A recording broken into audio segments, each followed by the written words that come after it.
Assalamualaikum warahmatullahi wabarakatuh.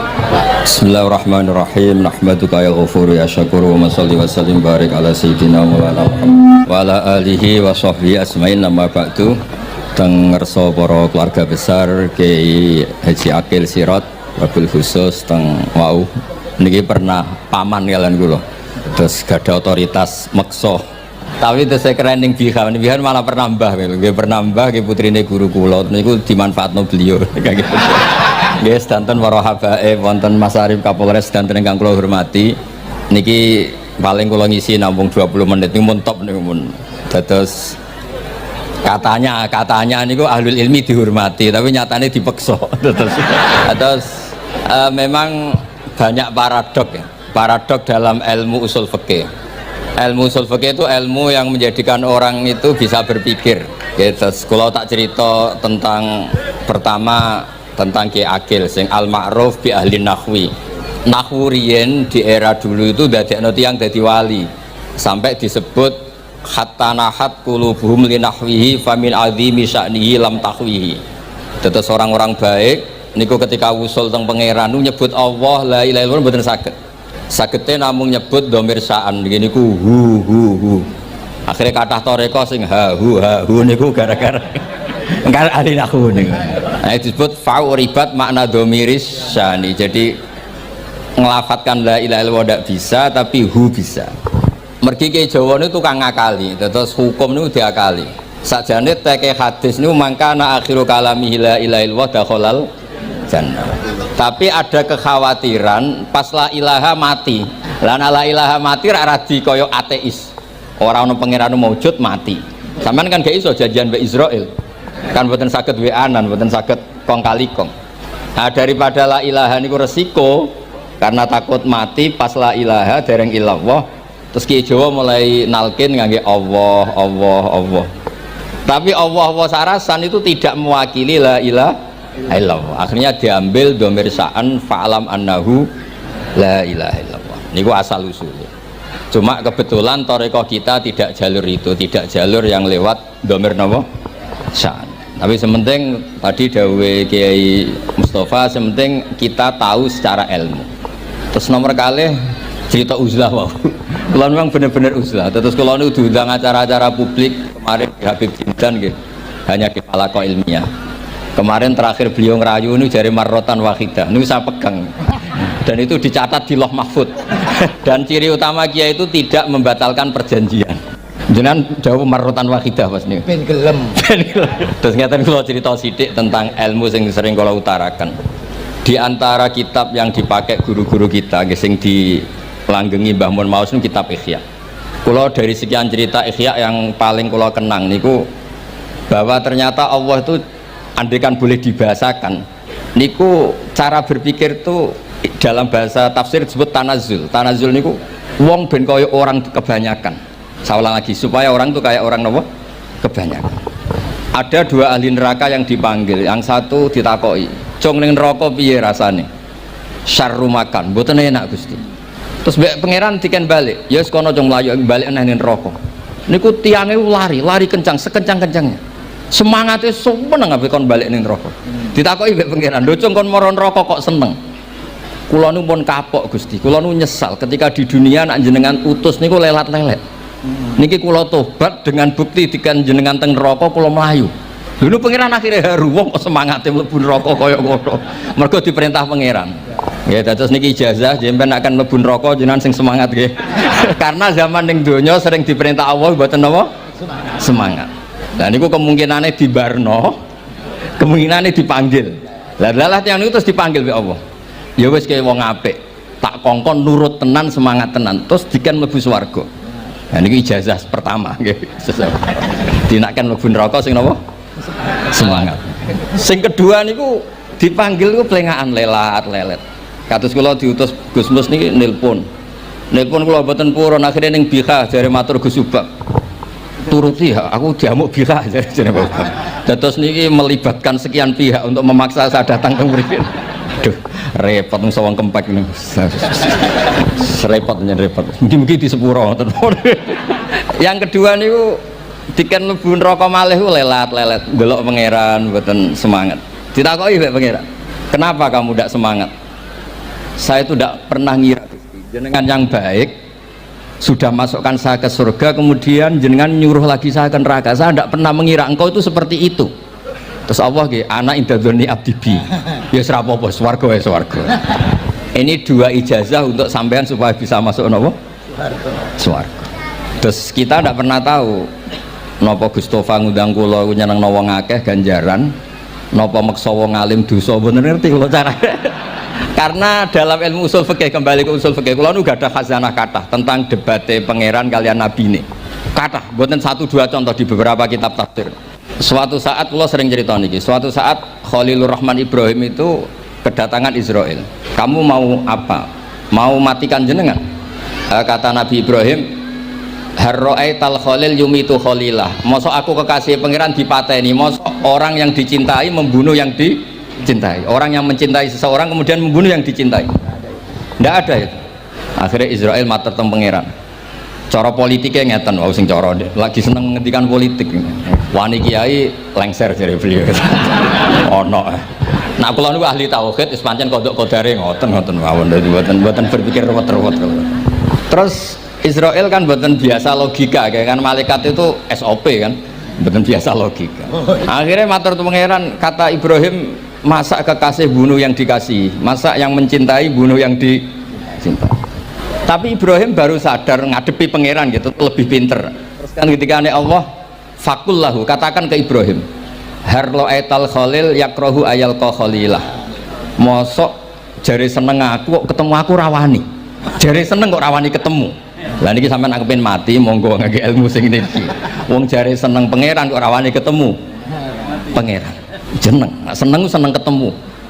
Ibrahim seneng terus akhir. Yo mati saiki ora apa-apa mati saiki.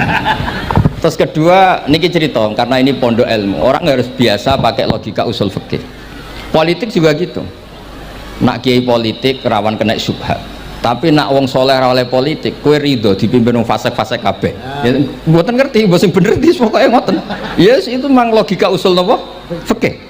Logika usul napa? Fikih. Ketika Nabi Adam badhe didamel, niku materinya saking bumi. Pertama sing diutus Jibril. Jibril ambekan qabdotan minal ardi, segenggam bumi. Saya mau bikin Adam, materinya dari bumi. Setelah datang ke bumi mau ngambil ista'adzat billah. Maksudnya ista'adzat billah, a'udzu billahi minka, saya berlindung Allah dari kamu. Antasinani. Kalau dengar Gustofa dari ahli nahwu dados kula niki tak goleki tenan pancen syanahu mun mutaaddi bi nafsi. Mungkin nak dibuli ku antusinani kok panjang nanti cerita. Saya tidak ingin bagian dari saya diambil, kok aku bolong. Itu coro bumi itu sudah masalah. Terus akhirnya Jibril kembali, ya Allah, dia berlindung kepada engkau maka saya lindungi. Allah membenarkan Jibril, Mikail juga sama. Tapi ketika Israel, ini Israel itu masalah memang. Ketika disuruh ngambil bumi, buminya ista'adat billah, tetap diambil. A'udzu billahi minka antasinani, saya berlindung Allah supaya kamu tidak melukai saya, menciderai saya dengan mengambil bagian dari saya. Kata Israel, wa a'udzu billah alla unaffidhu amroh. Saya juga a'udzu billah diperintah Allah kok tidak kasil. Kudu kasil. Lah saya tidak tahu yang benar istilahnya Jibril apa istilahnya Israel. Terus memang sudut pandang. Makanya dulu ketika banyak pondok putri itu kiai-kiai kuno dulu itu menentang. Alasannya nggih, nak bojone jelas khawatir kiainya kecobaan itu jelas. Tapi banyak kiai itu nggih khawatir tenan. Kecoba fitnatin nisa. Tapi ketika logikanya dibalik, apa kamu ridho para perempuan-perempuan muslimat itu tidak dapat pendidikan apa? Agama, hanya karena orang soleh tidak punya nyali, tidak punya peduli mengajar. Tapi kita saged diwalik. Ustaz-ustaz sing mane pas-pasan niku kowe ridho nak kecoba. Sampean milih mana? Ridho kecoba apa ridho bodoh? Nah, logika-logika usul fikih ini yang kemudian dipakai Wali Songo. Dipakai Wali Songo kemudian membiarkan sekian tradisi yang insya Allah itu salah sebetulnya, tapi tidak sebanding dengan asmani Allah Subhanahu wa ta'ala. Misalnya begini, gini kita dirungok mawon, sampean ra paham mboten napa-napa. Sampean nak ra paham wis anggap ae tawadhu. Sepantese wong awam yo ora paham, nak paham dadi kiai. Dados biasa mawon, sampean nak ra paham aja tersiksa. Umpamane jenengan mboten kiai kok kon paham. Nah sampean pinter kados kula mestine orang ngrungokno, semangate hasud. Terus rivalitas perkara.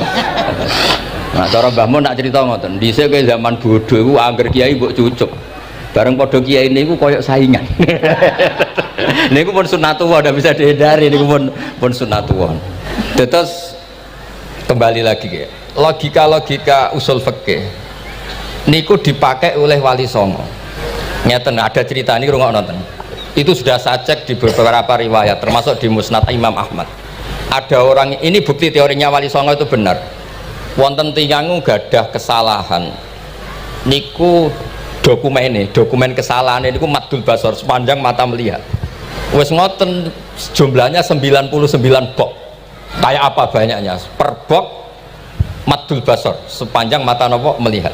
Ketika dia ditanya Allah itu kalau tanya demokratis. Adzolamat kakatabati, jangan-jangan malaikat saya sentimen, kalau kamu jelek ditulis, kalau baik enggak Gusti. Afalaka udhurun, jangan-jangan kamu saat salah itu punya alasan, enggak Gusti, ya memang salah. Tapi kata Allah, sudah kamu tenang saja, kamu punya ini. Itu hanya satu box, ya kira-kira kayak tempat jam tangan itu. Enggak, kamu punya ini, cukup ini. Terus malaikat tanya, ya Allah, apa artinya, apa ngefek itu kalau ditimbang dengan kejelekan sebanyak itu dengan satu box jam. Orang ini juga bilang, Gusti sudah ada usah ditimbang, nggak ngefek itu pasti kalah. Tapi setelah ditimbang menang yang satu box kecil tadi. Karena di situ ada la ilaha illallah Muhammadur Rasulullah. Jadi malaikat diancam sama Allah, kamu berani tidak mempertimbangkan nama saya? Apapun banyaknya box itu dosa itu tidak saya. Kalau ini la ilaha illallah itu nama saya. Kamu berani tidak mempertimbangkan nama saya? Ya tidak berani Gusti, ya harus dimenangkan. Nah itu. Semalahnya kok pengajian ini ya ono istilatur rijal wan nisa, tapi baru kayak ngaji di sepuro. Ya aja muni halal tapi ya aja muni terus gak ono faedahe. Sepuro. Di sepuro insyaallah. Karena kalau nuruti harus steril halal itu kayaknya ndak bisa. Terus di situ ditutup fala yaskulu ma asmillahi taala syai'un. Dibanding asmane Allah taala sesuatu itu ndak ada nilainya. Pasti menang Allah taala. Sehingga banyak ulama ngendikan kowe nak berdosa, bersalah maca iki. Dan kalau Anda dosa misalnya catatannya satu box terus di bawah ada astagfirullah, malaikat ditanya sama Allah, kamu berani tidak mempertimbangkan nama saya disebut di situ? Nah, saya ini ribuan orang yang ngundang, saya berani mengabaikan. Bareng ana wong ngaku mbah ya mbah tenan wae. Ya terus ngoten. Kowe wani gak mempertimbangkan Gustofa sing mantune Mbah Maimun. Semoga cara pandang malaikat nanti seperti itu. Tapi nanti kalau malaikat cara pandang, mbah kok tukang maksa putu. Iku mbah model opo? Nah, saya ini sudah ngalah satu kali. Berikutnya logika kedua yang insya Allah terbangun di kalangan malaikat, yaitu mbah ora oleh maksa napa? Putu. Neng dinggon mbah yang baik putune dolanan di Barno. Ini ora. Putu lagi asik-asik dolanan. Rene. Kon nyapu. Nah, itu udah jenis mbah yang baik. Terus kalau suwun lah ngaji usul fikih yang serius karena itu menjadikan kita bermartabat. Kulo niku sering lepas jenazah tangga-tangga kulo nggih penggene delok TV, nak bengi nggih ngelamun, ngayal suges, kadang yo ngapalo tikus sing liwat dhuwure saking ora ana penggawean. Tapi kulo nang lepas jenazah ini orang baik. Sampai bojone protes, "Apik opo lho Gus angger bengi iku mau ngelamun ngitung tikus liwat, ngitung apa." Terus kulo matur, ngitunge aja ngono, ngitunge tarokal ma'asiya. Wong ning omah itu artinya tidak dugem, tidak melakoni maksiat. Itulah yang menjadikan usul fikih itu ilmu yang sangat terhormat. Coba kalau Anda jadi pakar usul fikih kayak saya, mau kaji betul usul fikih. Orang tidur semalaman jangan bahasakan tarokat tahajud, wa tarokal witro, wa taroka qiyamal lail. Tapi bahasakan taroka zina, wa tarokal ghibah, wa taroka kada wa kada minal ma'asi. Keren buatan. Keren. Kalau kamu udah ahli usul fikih maka kiai kok amen turu. Kiai kok guyon suwengi. Lu kiai guyon suwengi itu melawan kiai itu ustaz juga manusia. Karena bengi ku ya kepen nonton. Tapi kan buatan pantas. Akhirnya korbannya santri ini dijak guyon gak jelas. Lah apel neng rodo ya ora pantes. Ngelawan nafsu itu berat, caranya ya dilalek-lalekno guyon iku. Lah muga-muga malaikat kabeh ahli usul fikih nganggep ngono iku perlawanan terhadap keinginan maksiat. Makanya itu disebut di kitab usul fikih tentang usul itu Itsma min mubahin illa wa yatahaqqaqu bihi tarku haramim ma. Fa yalzamu minas sukun tarkul qatli wa minas sukut tarkul hibah. Tidak ada sesuatu yang mubah kecuali saat Anda lakukan, saat itu juga Anda meninggalkan keharaman. Maka sebetulnya mubah ini punya nilai yang luar biasa, yaitu tarkul haram atau tarkul ma'asi. Jadi sawangane sampean nang omah kukar kukur, mlebu metu, kukar kukur meneh, mlebu metu, bariku turu angop ngorok. Nah, semoga malaikat ini al-usuli sehingga ngitung itu hadza tarokal ma'asiya kullaha. Hebat. Ini orang yang tinggal napa? Maksiat. Kayak nak malaikat itu jenis rada ekstrim. Alumni kempek suwengi ra tahajud ora witir ku alumni opo? Mulane kalau niku ngaji usul fikih terus supaya diperdengarkan ke malaikat. Supaya teorinya pakai usul napa? Fikih. Jadi kalau melihat kita melakukan mubah niku dihitung tarkul napa? Maas. Nah, ini pentingnya ngaji. Kalau nate ditanya sama seorang dosen, Gus, masa iya Quran yang katanya mutu semutu-mutunya kemudian ada ayat kulu washrobu, mosok urusan mangan gak usah disuruh orang juga makan, terus kualitasnya kulu washrobu itu di mana? Terus kalau jawab, terus sorokan yang penting wopo rapat utawa seminar. Ndak ada rapat, ndak ada seminar itu kamu ndak mati, tapi kalau nggak makan itu mati. Penting mana? Ya penting makan. Lah iya, jadi orang itu lupa kalau sesuatu yang seserius itu karena menjaga nyawa, yaitu makan. Terus karena makan tuh hal yang murah dianggap biasa, itu bahaya. Sehingga sebetulnya yang kita bisa jadi wali lewat hal-hal keseharian tidak bisa jadi wali karena tadi. Saya punya hadis, ini mudah sekali untuk Anda jadi wali. Bahkan di atas wali lah. Inna woha ta'ala layar do anil abdi. Pakai inna masih pakai lam taukid. Inna woha layar do anil abdi ayyakulal aklata fayahmadahu alaiha aw yasroba syarba fayahmadahu alaiha. Allah itu sangat ridho ada orang makan satu asupan kemudian dia muji Allah. Loh, orang tidak punya alpat itu tidak mati, tidak punya tanah ribuan hektar itu tidak mati, tapi kalau nggak makan sesuap nasi mati. Penting mana? Penting makan. Tapi gara-gara kamu tamak untuk syukur nunggu punya alpat, untuk syukur nunggu punya tanah banyak, Anda ini bodoh. Mau syukur saja syaratnya kok banyak. Jadi sebetulnya kalau kita mau jadi wali itu cukup setiap makan itu kamu syukur. Fayahmadahu alaiha aw yasroba syarba fayahmadahu alaiha. Makanya wali-wali dulu kalau didik raja yang sedang berkuasa itu ditanya, kamu raja besar, punya pengaruh besar, andaikan kamu di padang pasir dan kemudian Anda tidak mendapatkan air sama sekali, apakah kamu menggantikan kerajaan kamu demi beli satu seteguk air? Iya, akan saya beli karena saya kalau tidak minum mati. La tafroh bimulkin la yusawi jar'atamain. Kamu jangan bangga dengan sistem kekuasaan yang tidak senilai dengan seteguk air. Orang nggak jadi raja itu nggak mati, tapi kalau nggak minum mati. Terus akhirnya dosen itu tahu, wah berarti kuluwas robu itu luar biasa, Gus. Sangat luar biasa. Makan dan minum itu luar biasa. Makanya terus ada kiai mertamu mangan. Kalau tadi baru datang kon mangan, di sini ya ada mangan. Ya saya anggap aja itu proses jadi wali, ngoten mawon. Jadi segampang itu jadi wali. Nah kemudian gara-gara torekoh terus jadi wali ku repot kon maca 10.000 wiridan kon opo. Kesuwen nih cara-cara kesuwen. Karena ini partai nggak torekoh tadi. Dulu abahnya Mbah Maimun Bazuber itu kalau disuruh wiridan lama-lama itu nggak mau. Sementing diridani pangeran, maca kok akeh-akeh. Nah itu partainya partai ahlul ilmi. Ya partainya partai ahlul apa? Ilmi. Nah kemudian karena saya ini nekuni tafsir ya, itu saya kepengen ya menggerakkan supaya ilmu Quran itu menarik. Caranya apa? Cari sisi ekstrimnya. Kalau bolak-balik kenapa sih orang nggak janggal itu udah iskal. Quran itu kan kalamullah, salah lagi Quran itu kalamullah.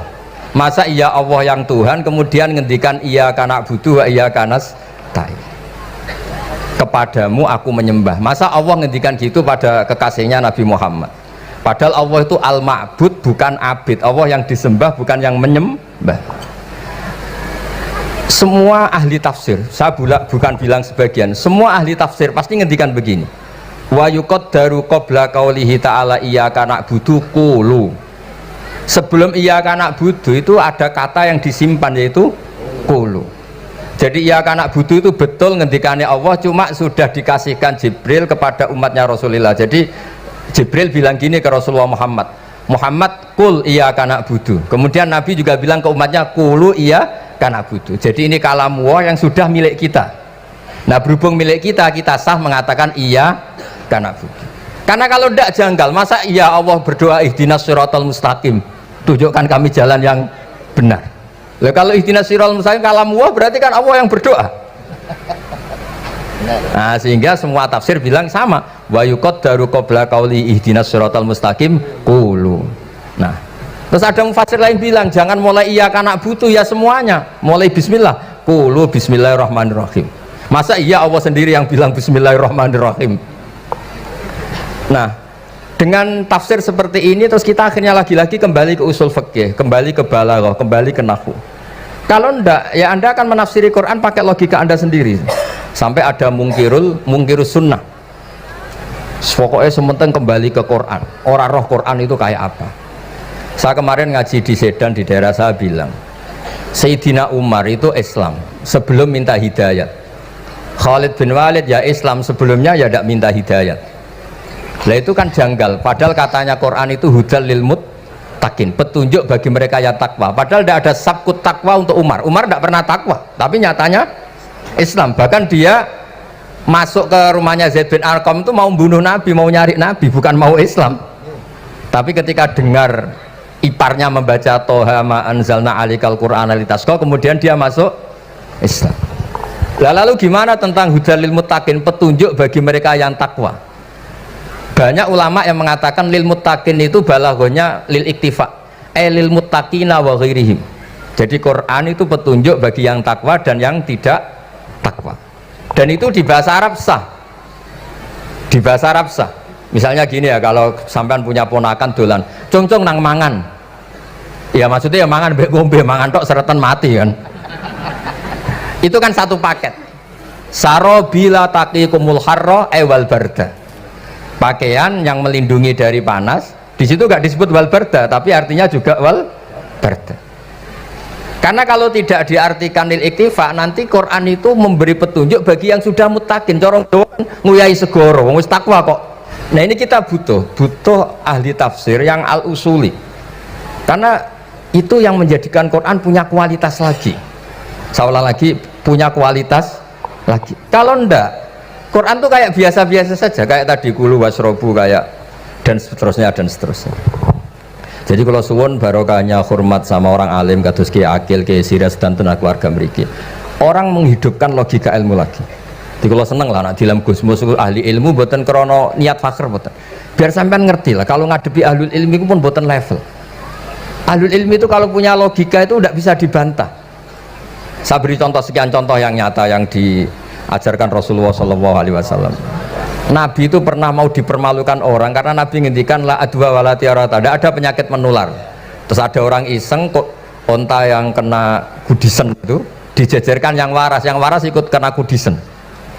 Terus orang ini tanya, ya Rasulullah ini tadi sehat tapi kena onta yang kudisen ikut kudisen.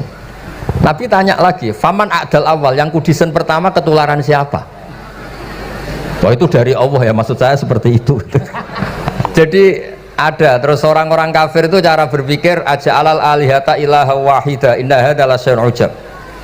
Muhammad ya tentu mereka masih jangkar, Muhammad problem kita ini banyak, kalau Tuhannya satu tidak cukup, ada problem kredit macet, ada problem macam-macam kan, utang piutang macam-macam. Kalau Tuhannya satu tidak cukup, kita butuh Tuhan banyak karena problem kita banyak. Lalu Nabi mengajarkan mereka apa logika yang dibangun. Kalau kamu jadi buruh, kemudian majikan kamu banyak, semuanya merintahkan kamu, kamu bingung nggak? Ya bingung. Tuhan kamu itu majikan kamu, kalau banyak-banyak perintah semua kamu yang bingung.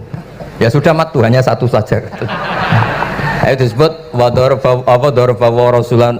dorobawa masalah rojulan fihi syuraka umutasakisuna warojulan salamal lirrojul.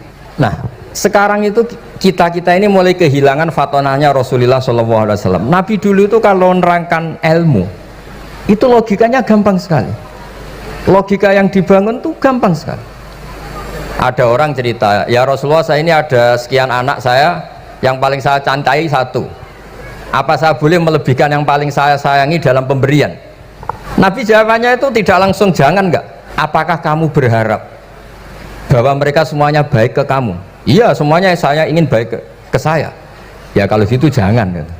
Kan tidak fair kita mengunggulkan yang satu, melebihkan yang satu, sementara kita berharap semuanya baik. Itu tidak fair kata Nabi.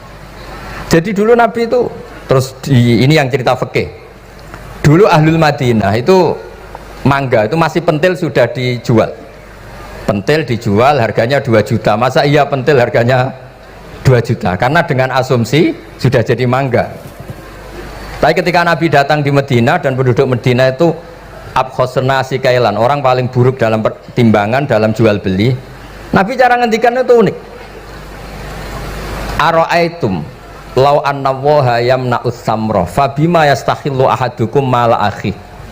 Kalau pentil ini ternyata kena angin terus kemudian tidak jadi buah, lalu kamu nerima uang 2 juta itu atas nama apa? Atas nama beli pelem, nyatanya belum jadi mangga. Mosok kalau pentil seharga 2 juta. Semenjak itu terus Ahlul Madinah sadar kalau jual buah itu nunggu ba'da buduwi solahiyah, setelah samroh ini berbentuk. Tapi Nabi tetap ngendikannya pakai logika. Nah sekarang banyak kiai yang sidik-sidik neraka, sebenarnya Nabi itu ngajari logika. Ada pemuda, dia itu hipersek, mau masuk Islam tapi tetap boleh bebas. Saya ini ingin Islam tapi jangan larang seks bebas. Wah itu sahabat semuanya melarang ketemu Nabi karena ini ngawur betul, masa pamit Islam kok. Tapi setelah gaduh, Nabi tanya, kenapa gaduh? Ada pemuda mau masuk Islam tapi yasta'izinu fi zina, dia minta izin supaya tetap boleh zina. Kata Nabi, suruh ke saya ke sini. Setelah datang di depan Rasulullah, logika yang dibangun Nabi itu luar biasa. Atuhibbuhu li bintik, kamu suka punya anak putri kemudian jadi demenannya orang laki-laki hidung belang? Ya enggak, saya bunuh orang itu. Andaikan itu ke ibu kamu, saya bunuh orang itu. Atuhibbuhu li bintik, atuhibbuhu li ummik, atuhibbuhu li ukhtik, atuhibbuhu li kholatik. Kamu suka punya anak putri yang jadi demenannya orang? Ya enggak suka ya Rasulullah. Kamu suka kalau punya ibu didemeni orang banyak? Ya enggak suka Nabi. Sampai otaknya itu yastakbihu zina, sehingga otaknya itu wah zina itu buruk betul. Akhirnya ya Rasulullah sudah, saya mau se-Islam tanpa zina-zina. Karena logika yang dibangun Nabi itu luar biasa. Nabi pertama mengingatkan atuhibbuhu li bintik, atuhibbuhu li ummik, atuhibbuhu li ukhtik, atuhibbuhu li kholatik. Sampai dia ini nggak bisa apa-apa. Sudah Nabi sudah. Jadi logika ini yang harus kita waris. Lagi-lagi kembali yang bisa waris itu ahlul ilm. Sama itu kan kayak diskusinya Nabi Yahya dan Nabi Isa. Nabi Yahya itu suka berkawan orang-orang soleh. Setiap berkunjung di mana itu nyari yang orang-orang soleh. Ditanya kenapa kamu berkawan orang soleh? Ya berkawan orang soleh itu asik. Tapi kalau Nabi Isa enggak. Kalau ada desa-desa yang masih hitam, masih merah itu dikunjungi kemudian dibina. Ditanya sama Nabi Yahya, lima anda tanzilu ala syirarin nas, kok kamu kumpul orang-orang yang kayak gitu? Jamnya beliau, innama ana tabibun udawil mardo. Di mana-mana Nabi itu ya dokter, di mana-mana dokter menyembuhkan yang sakit. Jadi dulu logika kebalikan itu dibangun, sehingga dulu ulama khilaf itu ikhtilaful a'immah apa? Rahmah. Masyhur itu. Saya sering cerita dan itu ada di kitab Khilyatul Auliya. Nabi Yahya itu lebih ceria. Nabi Isa itu agak sering cemburut. Atau kebalikannya, pokoknya yang satu tuh mali aro ka'abisan ka'annaka taqnatu mir rahmatillah. Kamu kok sering cemburut, seakan-akan rahmat Allah itu terbatas, wong kok ora iso syukur. Yang satu gojlok, mali aro ka dohikan ka'annaka ta'manu min makrillah. Kowe kok guya-guyu, kok is bebas kon neraka wae gitu. Nah, sehingga ya itu tadi sudut pandang. Makanya saya sering cerita dulu kalau Said Abdul Al-Haddad itu tanya, "Cung kowe ngaji sopo?" "Ngaji si A." "Kiaimu tahu nangis?" "Ndak." "Ojo ngaji, kiaimu ati atos, kiai kok ora iso nangis." Tapi kalau Abdul Hasan As-Sadili kebalikan, "Cung kowe ngaji sopo?" "Ngaji si A." "Kiaimu tahu guyu nak ngaji?" "Mboten nate." "Ora usah ngaji wong ora iso syukur." Jadi nah itu yang akhirnya menjadi keseimbangan khaufau wa tama. Ada khauf, ada apa? Roja. Sehingga karena sudut pandang itu nggak bisa dihilangkan, saya ulang nggak bisa dihilangkan. Ini yang sering diceritakan Ki Said, kakaknya ini. Dulu Muhammad bin Hasan Asy-Syaibani, Imam Syafi'i itu lama sekali beliau jadi ulama top yang suka fikir, dianggap fikir itu aman, ngeringankan hisab. Gak jenengan fikir yang dihisab malaikat apanya kan? Kan nggak bisa ngisab jenengan, apa saja tidak punya, punyanya problem. Nah setelah ngaji sama Imam Malik, Imam Syafi'i tanya, yang ilmunya setingkat jenengan siapa? Kata Imam Malik, sebetulnya Abu Hanifah, tapi orangnya sudah meninggal, tapi ada muridnya namanya Muhammad bin Hasan Asy-Syaibani. Kamu ke sana, dari Madinah ke Irak, dulu tempatnya di Baghdad. Setelah di Irak, Muhammad bin Hasan Asy-Syaibani itu kalau ngitung uang tuh di meja, emasnya tuh banyak, uangnya banyak, dia hitung di meja, malah kaget.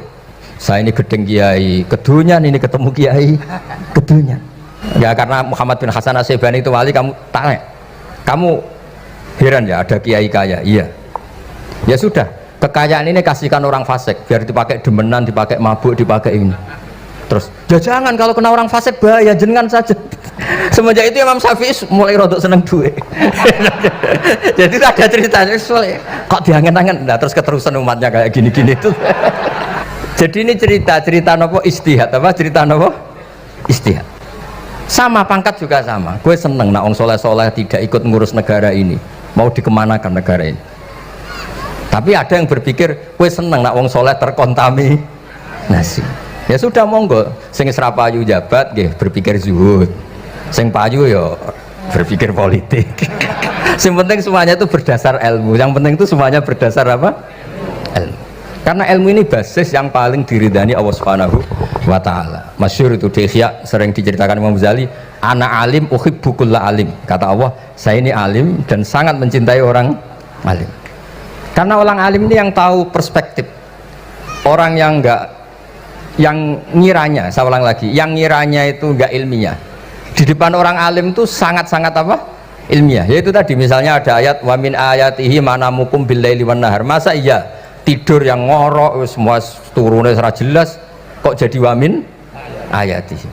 Tanyakan ahli medis, sistem tubuh kita kalau nggak tidur itu kayak apa rusaknya? Dan toat pas-pasan ini satu-satunya solusi ya turu. Bengi ngempet kepen delok dangdut, delok dugem. Barang turu jebule esuk wis bar, alhamdulillah. Cara melek iman kamu seberapa? Tarikan-tarikan maksiat posisi kamu terjaga bisa kalah kan? Tapi kalau tidur sukses kan tarkul maksinya. Nah, karena tidur itu sukses menghilangkan maksiat disebut wa min ayatihi manamukum billaili wan nahar. Sampai Imam Ghazali ngendikan di makalah itu, sehingga nanti ibadahnya umat ini di akhir zaman an-naumu, ibadah terbaiknya itu tidur. Jadi mulai maksud kula ngeten, sampean anut jalur wong alim dia turu ya ibadah, tengok-tengok ya ibadah, jagongan nggih ibadah, gojol-gojolkan ambek kanca nggih napa ibadah. Karena ini semuanya kul bi fadlillah bi rahmati fa bidzalika napa falyafrahu. Tapi kalau kamu tidak punya basis ilmu, adanya suudzon. Kiai kok jagongan guyon sewengi ku kiai opo? Kiai kok turu sewengi ku kiai. Karena basisnya ada ilmu. Padahal jelas ketika Rasulullah bikin urutan kebaikan, pertama Nabi ngendikan kamu menolong orang. Jika tidak bisa, terakhir Nabi ngendikan takufu syarraka anin nas fa innaha shadaqatun minka ala nafsik. Tadi beliau juga cerita di nasihat Imam Mun, idza lam tuhsin fala tusi. Kalau tidak bisa berbuat baik, setidaknya kamu tidak berbuat jelek sama orang lain. Dan potongan ini paling gampang apa? Tidur kan? Wis sampean nak turu wis ra zina, ra maling, ra ngrasani wong wis ora tusi. Nah, dengan konstruksi usul fikih seperti itu kamu tahu kualitas ayat wa min ayatihi manamukum billaili wan nahar. Ya sama. Ternyata makan itu yang menjaga nyawa. Ternyata makan itu yang menjadikan syukur. Kalau kamu nggak percaya puasa, sampai nak poso gedang goreng mewah. Gedang goreng mewah. Air satu teguk itu mewah. Makanya kalau lama dulu ada santri kepengen mangan enak, ya saya ingin mangan enak gini-gini, caranya gimana? Itu rumusnya ada sate, ada mie ayam. Idamuhu alju. Kalau kamu ingin enak, lauknya itu lapar. Ya kita kalau puasa itu semuanya kan enak. Nah itu lagi-lagi basisnya itu ilmu. Nah sekarang banyak orang yang sudah tidak peduli dengan ilmu, kayak ijazah dilakoni kan. Jadi kayak wiridan la ilaha illallah itu sebetulnya harus dibarengi dengan ilmu. Ini yang terakhir supaya nggak lama-lama. La ilaha illallah itu basisnya ilmu. Surga yang begitu mewah itu dibikin juga bagi yang melafadzkan la ilaha illallah. Neraka yang begitu ekstrim, sampai kalau benda dijatuhkan dari atas ke neraka itu sampai bawah nunggu 70 tahun. Bisa kamu bayangkan kalau kamu di dalam, naiknya susah itu. Ini dijatuhkan ke neraka itu sampai bawah nunggu berapa? 70 tahun.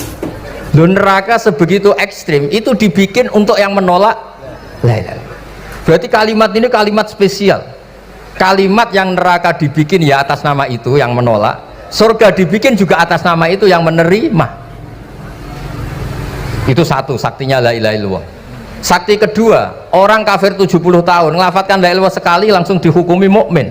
Yughfar lahum ma qad salah. Qul lil ladzina kafaru iyantahu yughfar lahum ma qad salah. Orang yang melafadzkan la ilaha illallah Muhammadur Rasulullah itu dosa 70 tahun kafir itu hilang semua. Tapi gara-gara ada ilmu terus diumumkan tahlil dening Kiai Haji Niam mesti sing guri wah sawi gue mesti gue. Padahal kalau kamu tahu ilmunya tadi ini luar biasa, kalimat yang bisa melebur dosa. Bahkan dalam madzhab Sadiliyah itu unik, kalau kamu wiridan la ilaha illallah itu jangan istighfar dulu, istighfarnya belakangan. Alasannya Abdul Hasan As-Sadili itu fa'lam annahu la ilaha illallah wastaghfir li dzambik li hadil kalimah. Orang kafir 70 tahun dia istighfar 100 kali nggak akan dimaafkan Allah, tapi ngelafadzkan la ilaha illallah langsung dimaafkan. Jadi orang bisa dimaafkan tuh barokahnya la ilaha illallah, ya kan? Jadi orang kafir 70 tahun wirid istighfar 100 kali atau 1000 kali dimaafkan enggak? Enggak kan? Tapi kalau membaca la ilaha illallah dimaafkan. Jadi istighfar tuh ngefek positif itu kalau dibarengi la ilaha illallah. Makanya wastaghfir li dzambika bihadil kalimah. Cara Abdul, kamu boleh istighfar berdasar hadhil kalimah, berdasar la ilaha illallah. Tapi terus kemudian ya thariqah itu banyak, itu urusan rasa. Justru karena la ilaha illallah kalimat thayyibah harus disucikan dulu. Caranya istighfar dulu. Lah itu urusan monggo lah.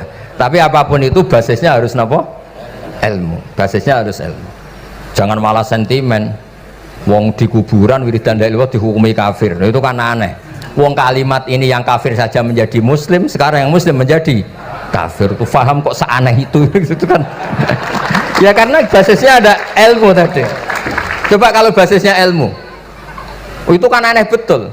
Hadil kalimah kalimatun soro bihal kafiru musliman. Fakaifa sorol muslimu bidzalika kafiron. Ini kalimat yang kafir saja menjadi muslim, masa dengan kalimat yang sama yang muslim menjadi aneh gak? Aneh. Jadi kalau suwon pokoknya basis ilmu harus sekuat-kuat. Bicaranya gini nagih kiai kon sregep mulang ojo politik terus ngoten. Tapi politik itu bagian dari ilmu, wis ra iso diterangno lho. Ya ngoten mawon. Assalamualaikum warahmatullahi wabarakatuh. Saat teruskan ya, bab faslun fi du'a fil imamah fiddin. Bab kita berdoa supaya jadi pemimpin di bab. Qala Allah Ta'ala waj'alna lil muttaqina imama. Jadi kalau kamu menjadi takwa itu otomatis jadi imam, artinya panutan. Was'ali lisara sidqin fil akhir. Ini miliknya Nabi. Nabi itu berdoa, ya Allah supaya saya dipuja-puja, dipuji-puji setelah saya meninggal. Karena tadi setelah orang itu berstatus soleh, saya ulang lagi. Setelah orang berstatus soleh, dipuji itu gak masalah. Nanti kan orang mengenang. Insya Allah Pak Zarkasi dulu ahli sholat, ahli sedekah, kan gak masalah. Tapi bukan karena hadun nafsi, supaya orang ingin meniru sedekahnya dan salatnya. Oh dulu Gus Batu istiqomah ngajar di mana-mana ngajar. Saya itu betul, istirahat saya itu pas ngajar. Saya di Jogja biasa datang langsung. Ada di mana baru datang pagi ini saya minta. Karena saya itu merasa nggak dosa kalau sudah ngaji. Coba kalau intelektual atau pengamat tuh ngomong pendapatnya sendiri dijadikan syariat. Kalau usul fikih itu tuh besar-besar, musarek bikin syariatan bingung. Kalau agama lah, kalau urusan agama. Tapi kalau kamu baca cek itu namanya mutlak. Jika di usul fikih itu masalah besar, menambahkan syariat itu masalah besar. Sama lihat di Sulam Taufik, kebaikan apapun, asal dakwah itu kamu harus bilang dakwah. Karena ijab malamnya jika ada dosa, bisa. Karena musyrik, kamu menambahi syariat. Itu Abdul bin Mas'ud itu suka menghukum orang-orang soleh. Ada orang soleh istiqomah duha itu sesuatu yang kamu coba. Karena takut menyaingi maktubah. Ini tidak maktubah syariat. Nambah syariat. Makanya satu karangan gara-gara itu. Takut terasa wiring aku. Iya artinya kalau yang dari awal gak wajib. Jangan diwajibkan. Itu Kayak apa Rasulullah muji qiyamul Ramadan? Tapi beliau sendiri melakukan hanya hari keempat. Karena kalau Rasulullah selalu melakukan akan dikira supaya orang menjaga konstitusi ilmu. Nah setelah aman, benar-benar aman bahwa itu nggak akan difahami sebagai wajib, baru sahabat terawih rutin. Itu setelah aman benar-benar nggak disalahpahami sebagai wajib. Kayak apa baiknya pakai sikatan itu siwak. Orang mau lapor kemana saja harus sikatan. Mau lapor pangeran tidak siwak. Nabi tapi nggak mau mewajibkan, hanya ngendikan ngeper. Laula an asyukko ala umati la marhum siwak hingga beli sholat. Karena Nabi tahu normalnya orang soal Allah itu siwak. Soal pacar, soal mertua sikatan. Dari muka di istri aja sikatan.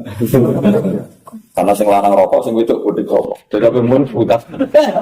Nah iki pas sampai pangeran suwan teh rokok langsung kadang rokoknya dibuang tuh ngobong.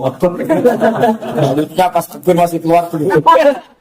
Tapi sama istri yang anti rokok sebelum sampai rumah sudah ditonton dulu dimuainya. Nah melihat seperti itu harusnya sih waktu wajib tidak boleh sholat. Dan ini adalah musuhan istri suami.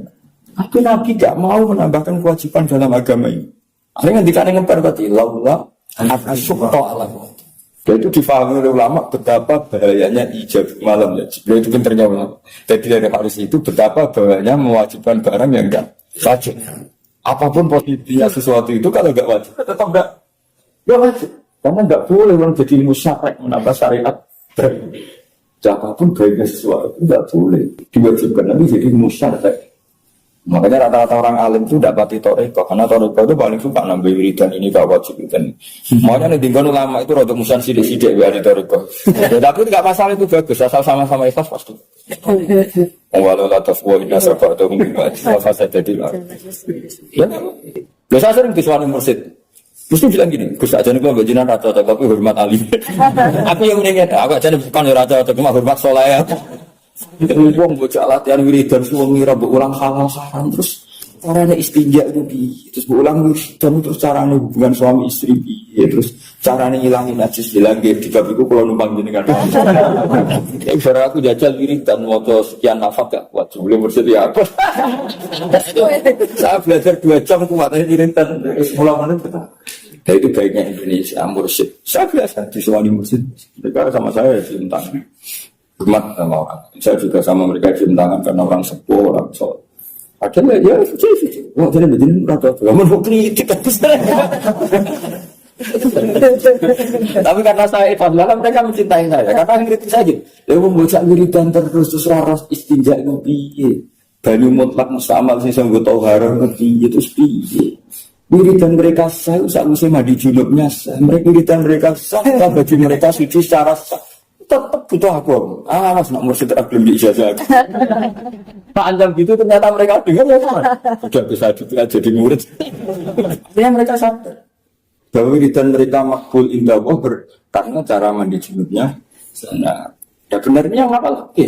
Mandi junub harus pakai air yang mutlak, harus niat di awalil amri. Ketika hadis gak boleh pakai sampo karena mutafawid. Saya sampai meraktekkan, Pak. Kalau kamu mandi junub jangan samponan dulu. Kalau langsung samponan, air yang kesini terus itu mutaghayyir berubah. Jadi mandi dulu selesai baru samponan. Atau kalau samponan terpaksa ya sampai benar-benar enggak sisanya hilang. Logikanya kan gini ya, kadang orang mandi terus samponan. Nah setelah itu kan semua air yang lewat ini kan berstatus mutaghayyir kan. Ada selatan dulu baru sampo itu. Iya, pokoknya selesai dulu. Akhirnya mereka terima kasih gara-gara status lagi. Nah bukannya sok suci, tapi memang aturannya seperti itu.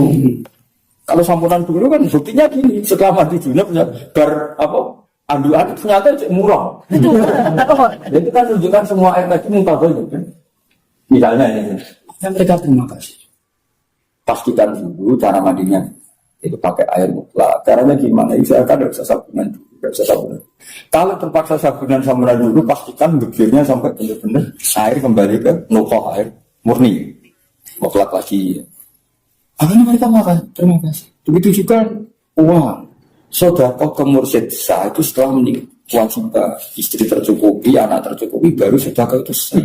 Yasaluna kama dayun itu kulil harus lebih. Mafadullah anil hajat baru sah disedekahkan. Kalau orang-orang kampung punya utang saja nggak mampu, kita kalau mursyid itu nggak sah. Mereka dengar, tapi karena saya bahas mereka sudah setuju. Lu saya betul, lu saya itu biasa. Bukannya saya sok baik, saya biasa punya misalnya santri, maunya kan wali murid salam tempel sendiri. Kalau orang nggak punya mesti tak terima. Meskipun saya terima, misalnya saya salam tempel 50.000 tak terima, tapi tak anggap utang bersama. Nanti keselang berapa hari satu bulan anaknya tak kasih 100. Karena saya secara fikih itu nggak boleh terima. Saya lebih kaya daripada dia. Tapi adat orang saya kalau ditolak itu kan tersinggung. Maka saya harus melakukan fikih saya. Ini kan namanya saya al-ghani yaqbalu minal faqir. Itu kan nggak benar. Orang kaya terima dari orang. Tapi mereka punya ekspresi mahabbah sama orang alim. Ingin tetap salam. Tapi kita kan tetap punya fikih. Bahwa orang fikih itu harusnya mustafid. Yang berhak mendapat. Makanya kita ya jalan fikihnya, ya jalan etikanya. Tetap saya terima masa kasih. Tapi tak anggap itu. Di kapan-kapan anaknya yang mau berbeda. Di kampung-kampung juga gitu. Saya sering bilang ke kiai-kiai. Misalnya Nyon Sewu kalau di kampung ada pitung dinani mayit. Di kadang yang punya hajat itu orang miskin. Tapi adatnya tetap nanti hari ke-7 kiainya disalam tempel 50.000 atau 20. Kalau di kampung umumnya 20. Saya bilang ke kiai-kiai tetap terima. Tapi kamu jangan yakuluna amwalal yatama zulman. Anggapnya utang. Ya sudah gitu. Selang seminggu istri saya tak suruh. Nah, siapa yang nilainya lebih dari uang yang saya terima. Jadi ketemu fakir itu harus jalan. Kalau fakir nggak jalan, kamu nggak punya komitmen. Sakobri ya maksudnya. Jadi kalau fakirnya jalan, saya orang kaya, kok terima dari amwalil yatim. Tapi kamu juga harus punya etika, jangan sok-sok suci. Gak nerima saya. Kan banyak juga loh yang datang ke acara itu gak mau makan, datang malah menyinggung kan? Juga itu gak makan. Tapi biasanya saya Mbak Mufid kali Mbak Arwani katanya setiap kali ada orang miskin punya hajat itu kirimi dulu, suruh ngecek santri, kirimi dulu. Kebutuhan itu Ya terserah lah. Itu kan yang penting, itu kan cara saja. Kirim di depan apa di belakang. Kalau yang pokok biasanya kan otomatis, tapi itu kan masal. Biasanya ada orang mati kan otomatis orang kampung itu ngirimin semua. Tapi menurut saya kalau kiai itu harus lebih khusus. Dan jumlahnya yang lebih signifikan. Ya betul. Nah ya itu sama yang jenengan ceritakan lah. Filosofinya orang soleh itu fakirnya jalan. Yang penting nggak boleh nerima dari orang fakir secara membagi budak. Jadi lah dipilihannya bisa kamu kirim di depan atau di belakang. Yang penting. Ya kalau kita tidak ngomong fakir itu. Lama-lama yang orang-orang yang nggak halil ilmu itu ya enteng saja, enteng menerima. Termasuk yang pegawai negeri itu, kalau nggak punya rumus masalah untuk rakyat itu dosa. Karena makan gaji dari rakyat, jadi harus punya kemampuan. Jadi kumpul gaji itu juga bahagiakan rakyat itu.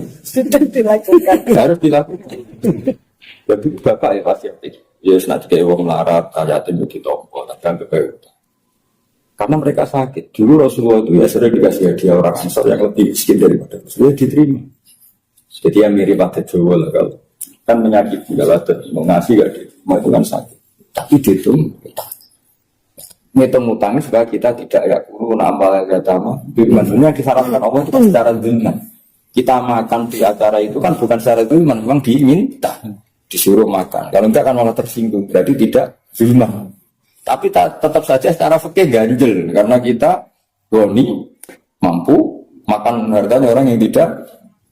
Ya, tapi kalau tidak makan secara etika tidak etis, itu jelas tidak etis. Itu banyak juga loh yang di acara itu tidak makan, harus ada. Jadi paling tengah-tengah. maksudnya jangan dari Jogja betakan di Jogja. Ya tapi fanatik, saya secara fikih itu fanatik. Tapi sekarang orang Jogja gara-gara saya ngaji gitu ya dan ya orang banyak orang Muhammadiyah ngaji, saya orang PKS ngaji. Karena mereka tahu bahwa hanya fanatik ilmu, nggak fanatik asofia. Ya karena memang saya itu kepentingannya ilmu, masa itu pun. Karena kalau apa ya kelompok itu kan nggak abadi, yang abadi itu kan. Begitu arifan, jangan kira kiai ketika dikasih salam tempel orang miskin itu nggak dihitung utang, lalu kiai soleh itu dihitung. Nanti dalam beberapa hari ya tadi anaknya tak kasih. Hanya saya salam tempel 50, anaknya tak kasih 100. Tapi tadi yang tidak, ya itu yang dimaksud Nabi tahadu tahab. Kamu saling memberi hadiah maka kamu saling mencintai. Jadi ya, Nabi itu enggak ini. Di mana-mana kebaikan itu kalau disorot pakai disebut mustarokah. Wazan tafa'ala. Wa ta'awanu 'alal birri wat taqwa. Kita menjadi takjub gini bernegara kan. Negara kita baik bikin BPJS atau bikin apa saja atau bikin dana tala apa saja. Semua kebaikan negara ini menjadikan masyarakat sebagai penerima. Makanya kita ini tidak sehat. setiap negara ingin baik, itu masyarakat kok posisinya terus berminta menerima, sampai yang nggak miskin mendaftarkan diri jadi. Di Quran nggak boleh ajaran harus ta'awan. Kalau negara sudah baik, rakyat juga harus baik sama negara. Karena semua kebaikan negara pemerintahnya ta'awan, harus saling menolong. Misalnya kalau negara baik sama orang miskin difasilitasi, ya mungkin tambah kerja keras sehingga cepat menyelesaikan kemiskinannya. Paham ya? Terus nanti bisa menolong orang lain. Ada simbiosis dari kekayaan dia. Sehingga cepat apa? Kesadarannya itu. Ya, tapi kalau sekarang kebaikan itu biasanya ya, apalagi ada orang terkenal baik, itu biasanya malah menjadikan orang sekeliling ini hanya minta buku, malah. Iya. Kadang gue pensiun mulang terus dibeli malah orang mulangnya ngaji aja. Bisa. Ada baca ya. Waj'alna lil muttaqina imama waj'ali lisana sidqin fil akhirin. Sanaan hasanah tapi liyuk tadabi. Jadi semua nabi ingin dipuji-puji baik supaya apa? Liyuk tada supaya jenut sokok diings. Kalau kamu terpaksa ingin jabat, ingin jadi raja, jadi presiden, jadi menteri agama, jadi pegawai kemenang, faskon fid du'a bil mulki tapi lil adli wal ihsan. Jadi misalnya Pak Jarkasi merasa punya kemampuan ahli Rasul Usmani, ya Allah saya berdoa supaya jadi tintas saya. Tapi dia ingin, misalnya ingin membenahi di situ. Misalnya ada orang pecinta perempuan, tapi pecinta yang bukan nafsu, pecinta yang ingin melindungi dari macam-macam. Ya Allah, ingin jadi menteri pemberdayaan perempuan. Itu boleh.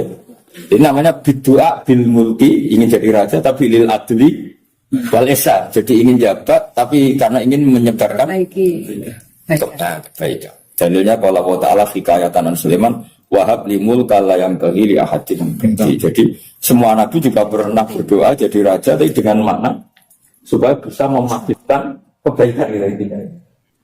Jadi jabat tapi ingin memastikan kebaikan, bukan karena hagun. Jadi misalnya ada orang alim alama, ada peluang jadi qadhi fikih, dia daftar supaya jadi qadhi benar-benar ahli, bukan karena ingin gajinya. Kayak apa? Kudu nyogok. Aku tuh tadi. Saya Gus, aja lu ngodisi. Iki wong semuanya sudah tahu sampean alim, menerangkannya enak, fikhan, wa usulian, wa tafsiran. Cuma mereka yang tanya itu, biyen belajar piye kok iso alim kaya ngono, ya kan? Nah, terangkan Gus, terangkan. Mati.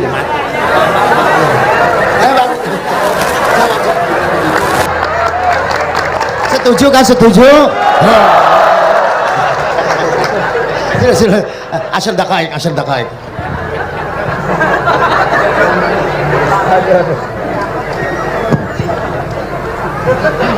Andaikan pertanyaan itu ke Mbah Mun, mungkin jawabnya gurune sopo.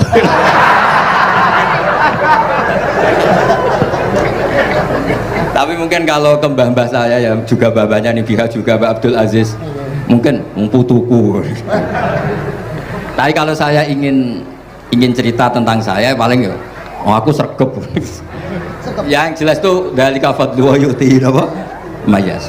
Tapi gini, kalau ini menghormati bahasa saya ini, kalau ijazah begini, dulu Mbak Mun tuh sering cerita juga bahasa penak kepengen ngalim ku sinau sedurunge ngaji ya.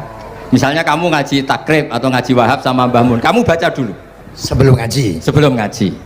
Nah, setelah dibaca, misalnya kamu baca rofa, kok Mbah Mun baca jer, kamu baca jer, Mbah Mun baca rofa, berarti goblok tulen. Karena semua teori Anda kok salah.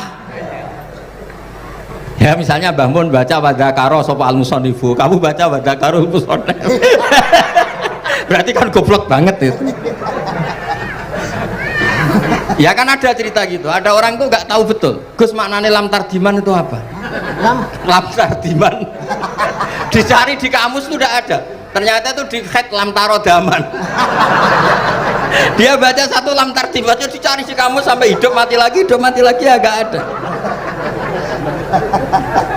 Nah, jadi kamu baca dulu, misalnya di bab head lam taro ngali sopo mar'ah daman ing geteh. Ternyata ngaji Mbah Mun paginya jadi baca lam taro daman. Jadi kalau kamu malamnya baca lam tardiman loh kok. Jadi itu kata Dewi Mbah Mun, mergo sorokan kabeh santriku sorak mungkin. Carane ngecek kebenaran Anda itu kayak moco sih. Nanti kalau kemiripannya 50% ya separuh alim. Kalau 70% ya serontok alim. Tapi nanti kalau kemiripannya sampai 100% Nggak mungkin. dan berkali-kali, ya berarti kan sudah luar biasa. Jadi yang ngaji sama Kiai Mustafa, Kiai Niam, saya mohon santri-santri itu belajar dulu, biar bisa ngecek nanti guru saya baca kayak apa. Waduh salah ya Gus. Kenapa lah? Udah salah. Karena Kiai itu kalau salah ya mau ngalah. Ini ceritanya bangun betul. Ada Kiai nggak tahu apa kakean mergawe kakean politik nggak tahu. Wal babi lan walang. Terus ada santri, kulo gak ada makna kok walang, lawang. Ya walang sing ning lawang cung. Mau ngalah. Terus watini lan wit alu. Gurune maca alu. Kulo gak ada makna kok elo. Lah ya wit telu kena gua alu cung. Tapi saya menangi Kiai itu kalah sama santri itu. Saroko nyolong sapa wong albedo tangi anduk. Terus gurunya kaget. Cung kok anduk, cung. Bareng didelok endok. Karena kalau pegon kan anduk sama endok itu padha wae. Ini ada padha. Tapi kiainya akhirnya kalah. Memangnya nyolong anduk boleh? Yo ora, cung, yo haram. Ya padha wae kalau gitu nyolong. Nyolong endok ya haram, nyolong anduk haram. Lo cerita itu masyhur itu. Kalau cerita yang terkenal di Lirboyo itu kan ada santri dari Jakarta di kelas. Gurunya bilang Ja'a Zaidun, Zaid datang. Waro'a itu Zaidan, saya melihat. Si murid ini itu melihat pintu terus. Lama-lama gurunya itu tersinggung. Kamu diajari pelengahan nggak sopan. Habis Ustadz bohong. Lah kenapa bohong? Katanya Ja'a Zaidun, Ra itu Zaidan. Zaidnya mana?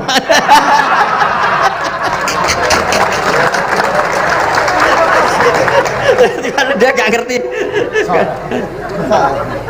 Zaid datang, saya melihat.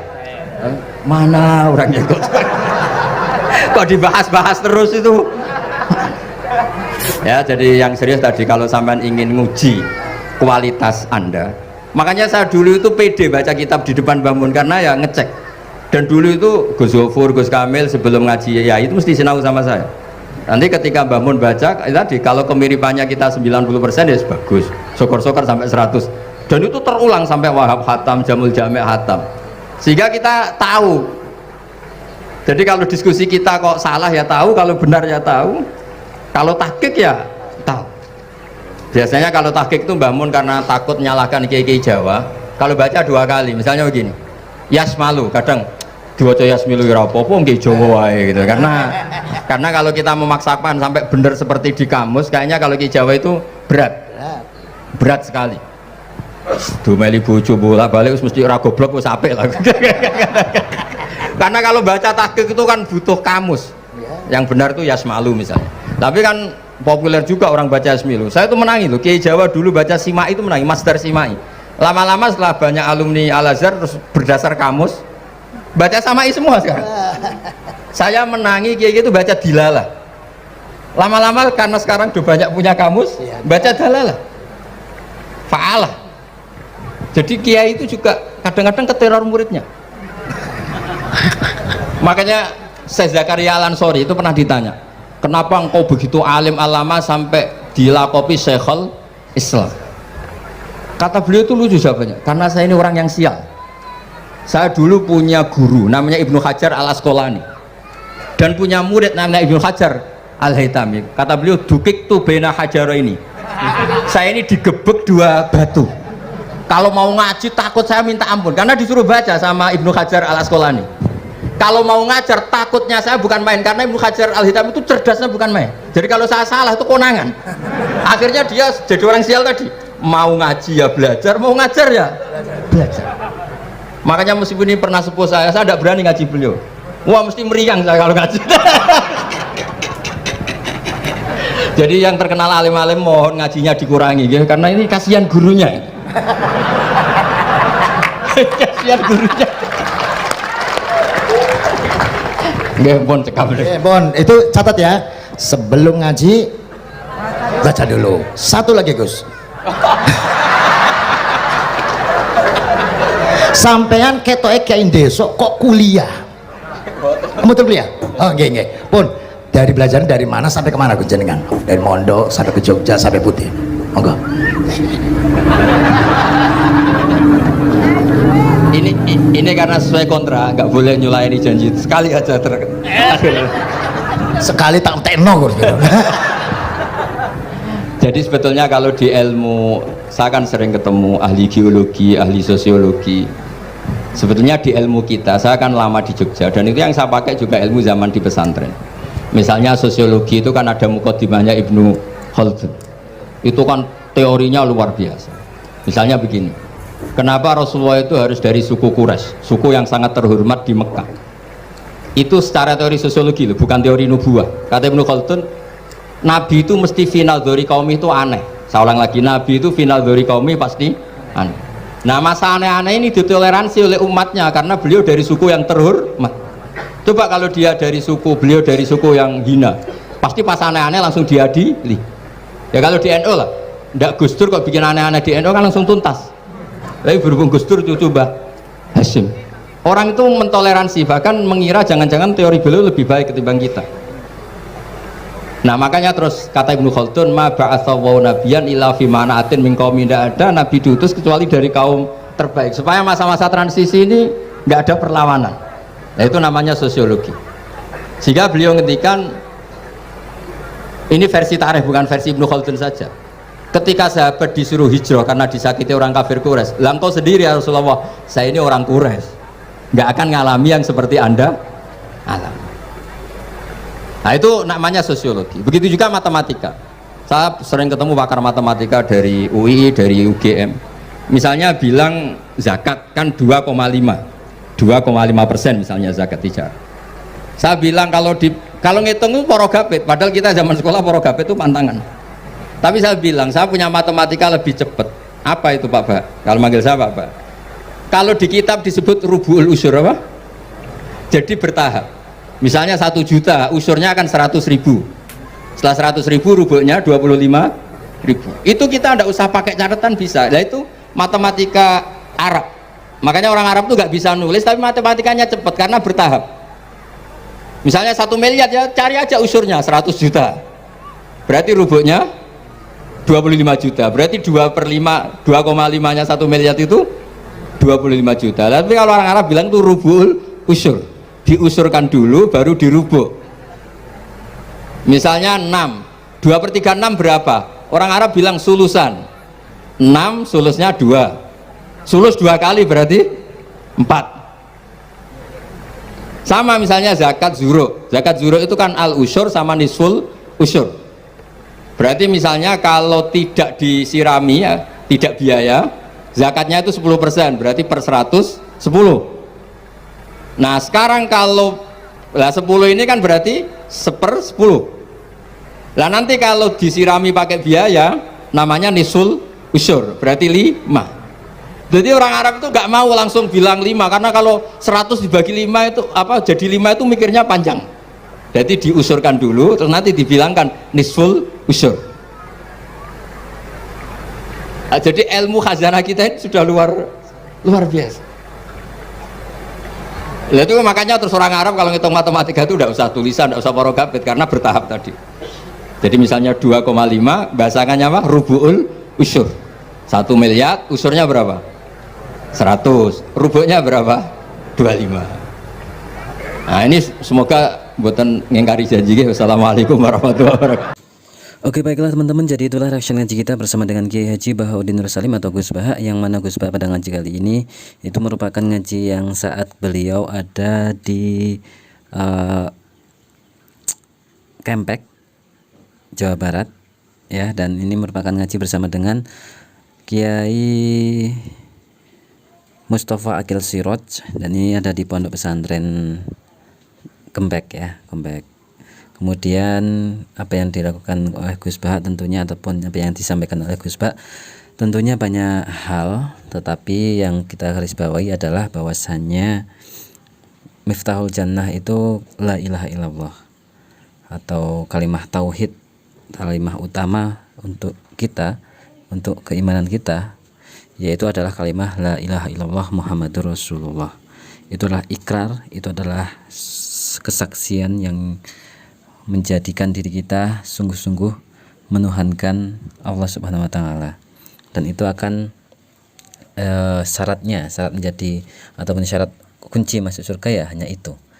Kemudian dilakukan oleh Gus Bahak tentang penyampaiannya juga menyampaikan mengenai beberapa hal, tentunya sudah banyak ataupun sudah kita ketahui masing-masing tadi, sudah kita simak masing-masing, sudah kita simak bareng-bareng, dan banyak hal yang disampaikan oleh Gus Bahak tentunya terkait dengan ketauhidan, terkait dengan sejarah, dan di situ juga dibahas mengenai